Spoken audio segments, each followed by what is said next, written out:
آن news کے ساتھ میں ہوں صبا کامران۔ خبر شامل کرتے ہیں مظفر گڑھ سے انسپکٹر ریٹائرڈ مہر عبدالستار کی دختران کی شادی کی تقریب۔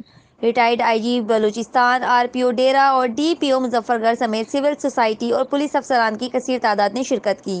تفصیلات کے مطابق ریٹائرڈ انسپکٹر اور سابق پرسنل اسٹاف افسر 2 ریجنل پولیس آفیسر مہر عبدالستار کی 3 دختران کی شادی کی تقریب منعقد ہوئی، جہاں ریٹائرڈ آئی G Balochistan Mian Muhammad Ayub Qureshi, regional police officer Dera Ghazi Khan Muhammad Faisal Rana, D P O Muzaffargarh Muhammad Hassan Iqbal, D S P investigation Malik Bashir Awan, Sadiq Khan Lashari چناپرت ہوٹل، ملک محمد اعظم لانگرہ ملتان، ملک عبداللطیف آرائیں کوٹ ادو، سردار عاشق خان چانڈیہ محمد موسیٰ، مہر محمد اسلم شریف چھجڑا، ملک عبدالحمید آرائیں جتوئی، پروفیسر میاں محمد ساجد، مہر غلام رسول پٹواری، صوبیدار غلام یاسین اور کثیر تعداد میں مقامی نامور سماجی شخصیات اور پولیس افسران کی کثیر تعداد شامل ہوئی۔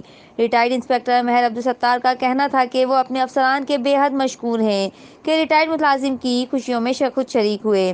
ریجنل پولیس آفیسر کا کہنا تھا کہ ریٹائرڈ پولیس افسران بھی تا دم مرگ محکمے کا حصہ ہیں۔ رپورٹ کر رہے ہیں مجیب الرحمان شامی، آن نیوز مظفر گڑھ۔ لائک کریں، کمنٹ کریں، شیئر کریں اور بیل آئیکن کو پریس کرنا مت بھولیں۔ دیکھتے رہیے آن نیوز۔